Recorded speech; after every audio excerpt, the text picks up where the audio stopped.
Alrighty, friends, we're back. Your favorite podcast of the week. It's Location Weekly. It's episode number 625. We are recording on June the 20th. Yes, this is the last day of spring officially. It's summer starting tomorrow. The solstice is here. But the hot weather's already here. So that's good. And yeah, how are you, Brianna? I'm good. I had a little FOMO, missing out on Retail Loco this year. Yeah. How's it? So I've been feeling a little left out this week, but how was it? It was awesome. Yeah, we had a great crowd, like some very interesting different speakers that we haven't had before. We did a roundtable session where we kind of just took the crowd and put them in groups and kind of just explored different topics. I think one of the interesting things for me personally, because you and I and Karsten and the crew, we end up moderating a lot of the panels, and so for a couple of my panels, I actually used Chat GPT to generate the panel questions for me, which was kind of interesting. So first time I've done that. So yeah, it was a bunch of firsts and great experience at Mall of America. They were a fabulous host. The venue was amazing. We got to ride roller coasters, and things like that in between. So yeah, and it was a good success that we're going back next year. So we just announced that we'll be back at Mall of America next year for April 24th and 25th for the spring event. And obviously we're in Atlanta November 1st and 2nd. So excited about what's coming. Yeah, that sounds awesome. The pictures looked amazing. So, and then obviously we celebrated Father's Day on Sunday. So happy Father's Day to Yeah. all those dads out there. And then yesterday was Juneteenth here in the States. So, we celebrate and recognize how far we've come and how far we still have to go. So lots of things happening, it's a busy time of year. It Kids is. graduating. We're almost done. We're almost the summer. It's the last week of school here too. So Yeah, exactly. I'm feeling it the home stretch. Yeah, yeah. So we've got some good stories for this week coming up, and I think a lot of AI discussion today. So I'll let you kick us off. Yeah, that's really the hot topic, honestly. So the first story we have is from Amazon, and they are now using artificial intelligence to summarize those reviews. I know many of you, like me, are Prime users, and you're constantly getting those, smiley packages on your doorstep, and it just makes life a lot easier. But sometimes you're combing through reviews, and now they're including these summaries, which are accompanied by a disclaimer to say that, they were written by AI, but they're really based on all the customer reviews. So an example that they gave within this article says that, a review of an air purifier, maybe like, hey, it received positive feedback from customers in various aspects, and many customers have praised its ability to clear the air and improve the air quality, even some calling it the best air purifying device. So it's summarizing it, it's kind of giving you the highlights. It also would, indicates other features of it. So the reviews all, again, they're coming with that disclaimer, it's AI generated. And I think what this is also calling out is like, this is a good capability for some of those newer products that are on Amazon. Some of the products that have been there for a long time can have thousands of reviews. And I think as consumers, we tend to trust that a little bit more. They've got like 4.5, 5 stars, but hey, like, there's 1,000 reviews.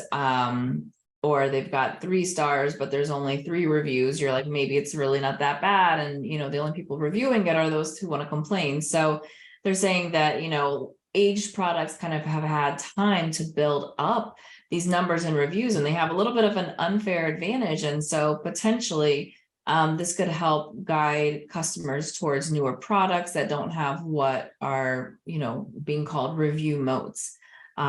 So I think this is a really interesting application of AI. I think it's beneficial and useful. I like the idea that it's summarizing a lot of things and you don't necessarily have to comb through reviews.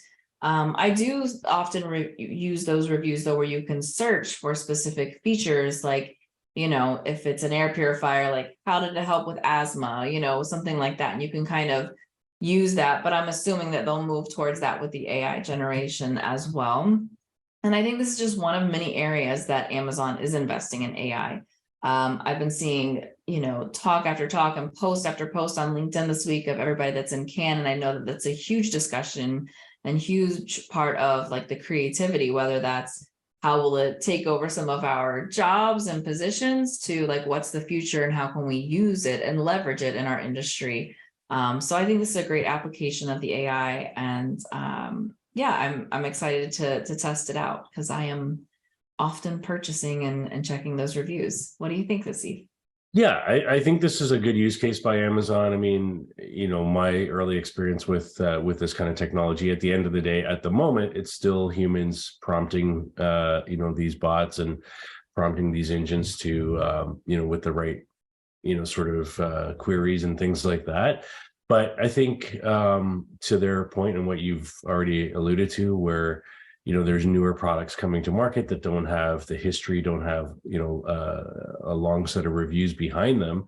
This is a good way to summarize and kind of focus in on those key features that might be beneficial to the end consumer. So I like it from that point of view. And I think it's good that they're kind of being very transparent with it as well, and kind of just saying, hey, this review is written by AI. I think we need that. I think we need to delineate, what's human generated and what's not. And also when you're, battling, as we have for many years, a lot of fake reviews, generated by bots, I think it's important to kind of just distinguish between the two, right? So I'm glad that they're doing that and taking that approach. For sure. All right. On to our second story. So Aldi, the grocery retailer from Germany that is fast expanding in the US. So they have over 2,100 stores now, and growing quickly. And I learned something new this week. So while I was in Minneapolis, we don't have this up in Canada, Trader Joe's. I don't know if you're a Trader Joe's fan, Brianna, but popped into Trader Joe's. And learned, actually it was Karsten who told me that they are actually owned by Aldi. So before Aldi was doing their own stores in the US, Trader Joe's was there, and they're owned by Aldi. So that's kind of interesting as a little sidebar. But they are launching a virtual convenience store, and so the idea here is that the virtual store will be delivering products in as little as 30 minutes. And they're doing this through deepening their partnership with Instacart. And so they've had a partnership now for a little while with Instacart, since 2017, in fact. And so this is all about convenience and speed speed of delivery to get the products to the consumers quickly. And as I think we've talked about with a lot of different retailers, with Amazon itself, many of these brands are creating these sort of dark stores, if you will, where they're not, you can't go in and just buy stuff from them. They're like distribution and fulfillment centers that are designed to be close to, the consumer, and, strictly for pickup by an Instacart type of provider for quick delivery to the end consumer. So the Aldi Express will offer 2,000 of its most popular products, including prepared foods, drinks, snacks, and household essentials. So the kinds of things you would find in a grocery in a convenience store. And like I said, doing that in super fast in a partnership with Instacart. So I think this is interesting, and nothing super technology wise innovative here, but certainly meets the convenience needs that we all want as consumers right now. Yeah, so I am a huge Trader Joe's fan. I would say that's probably where we get 60% of our food. I think they're like reasonably priced, and you can find a lot of organic offerings, and I like a lot of their frozen meals. And I had been to Aldi a handful of times when we lived closer to one in Atlanta, and it is interesting. I had heard and read that Trader Joe's would never be part of the Instacart offering. So I think it's interesting how on the other side, Aldi is like deepening their relationship with Instacart. And I do like the idea that they're trying to provide more convenience. I think their price points are great. I think that people who are Aldi shoppers they're pretty committed and they want that, I would say that, that cost savings and some of the bundling that they get there. So I think this is a great, extension of that.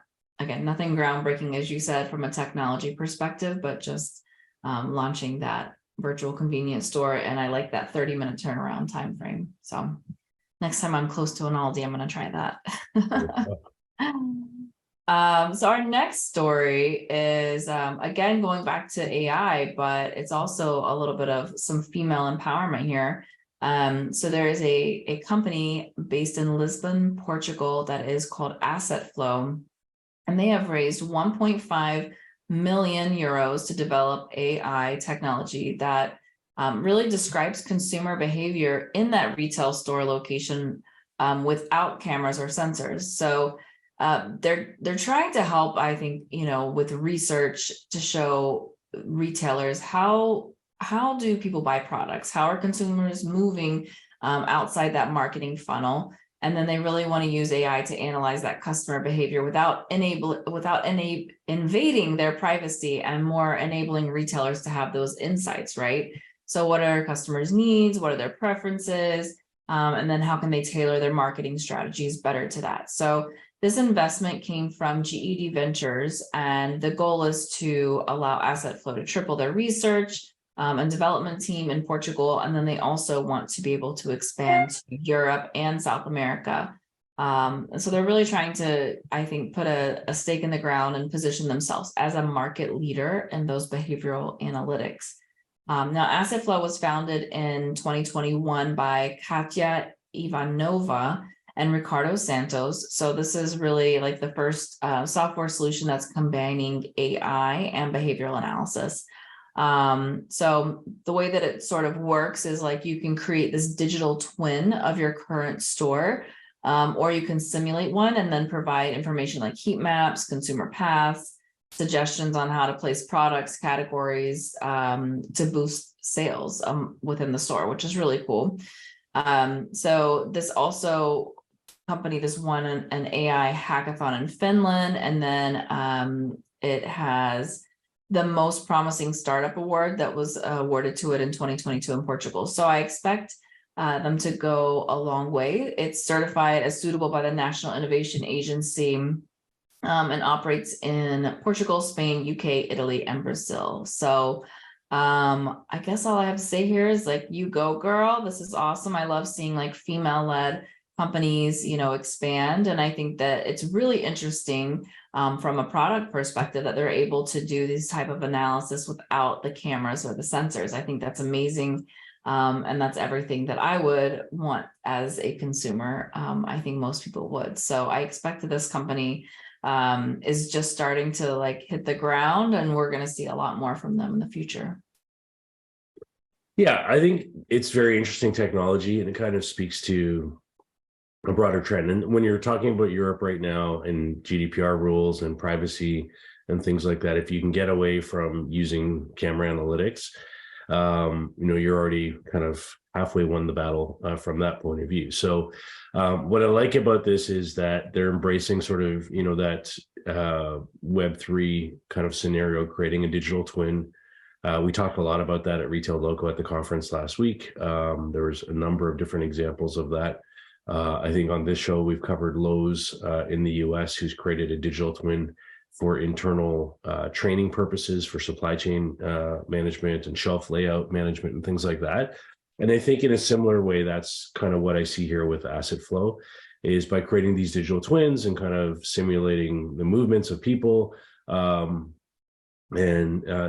able to determine path analytics and heat maps and movements. And that leads to how you position as a retailer with the CPGs and where products are placed and how much they pay for end cap displays and those kinds of things based on the paths that people are traversing. It can also really aid in staffing, optimization. You might be able to see, okay, certain days or certain times of the week, we don't have the traffic that we thought. Maybe we can get away with less staff. Other days, maybe we need to add more staff. So I think things like that, are good use cases of this type of technology. Obviously, in-store analytics is a space that's been around for a long time, part of the LBMA. Excuse me. I'm fighting a cold. With Path Intelligence and Retail Next and Shopper Track and companies like that. But I like their approach. I think they're on a good path here, and I could see this taking off. Yeah, for sure. I think it is something that's going to scale with their approach, especially starting in Europe. I agree with that. Yeah. All right, on to our final story. There's a company called Korbit. It's spelled Korbyt, and they are out of Dallas, Texas, and positioning themselves as a AI dynamic content platform for digital out of home. And so this is kind of interesting. So they're calling this, I actually like the name, they're calling it machine learning broadcast. So essentially using AI-driven camera optics and machine learning capabilities, they're adjusting in real time existing digital signage content by capturing engagement and dwell times and data of what's going on in the stores or around the stores. It could be a drive-through menu or things like that in real time. And so I think this is, we've talked a little bit about this on the show, I think in the last couple of months, but this ability to kind of use AI in a way to kind of learn what's going on, not unlike what AssetFlow is doing as well. But then to relay that into a digital signage scenario where you're able to adjust the content on the fly. So we're not talking about programmatic in the way that we've talked about programmatic in the past. Here we're talking about real-time learning and adjustment, in perhaps, 5-10 minute increments with different content, depending on kind of who's there or, how many people are there or how long they're spending in that area or those kinds of things. So it's really interesting, obviously blending computer vision, optics, user feedback, clustering of data mining and a bunch of different things happening here. But I think this is really interesting. And I think the real difference here is that, this ability to adjust the content and the duration of the content. So it's not just, hey, we're changing the content out and it was this and now it's that. You can kind of control the timing of that. And then, how that impacts scheduling based on these inputs coming from the AI platform. So I think this is interesting. I think we're going to see a lot more of this across out of home in general. Obviously, there are a lot of players in this space, Qvity, AdMobilize, and obviously, Clear Channel and CBS and all the big guys as well. But I think in terms of how content is delivered to digital out of home, I think we're in for some changes that are driven by AI and data inputs in general. Yeah, I really agree with this, and I think, or your take on this, and I think that this is an interesting approach to how we've done digital out of home in the past.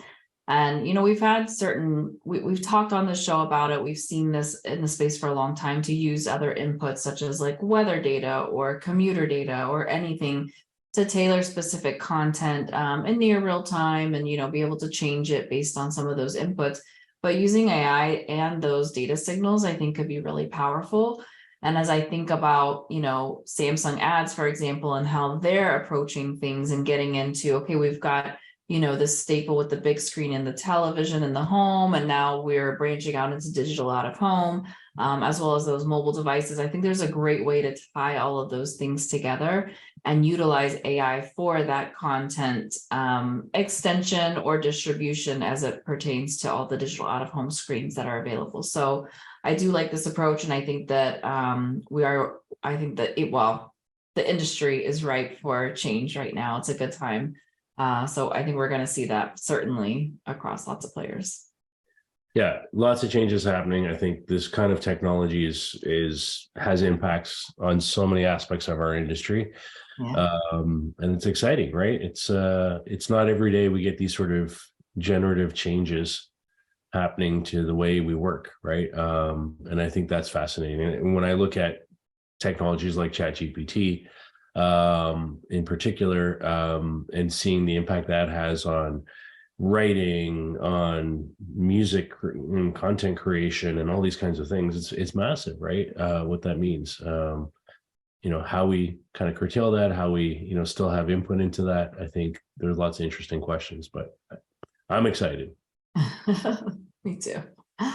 All right. So that's our show. You've been listening and watching episode number 625 of Location Weekly. Thank you for your time. As I mentioned at the top, we have just come off of Retail Loco, big success there. We'll be back with Retail Loco in the fall in Atlanta, November 1st and 2nd. If you're interested in participating in that as a sponsor or speaker, let us know. We're just getting started on organizing that now. And of course, we'll be back at Mall of America next spring as well, April 24th and 25th. So just put those dates on your calendar and lock them in now. If you have story ideas, reach out to us. We would love to hear from you. Just contact Aubriana or I on LinkedIn or social media, whatever way works for you. And we'd love to include that. So thanks, everybody. Have a great week, and we'll see you next week. Bye. Bye.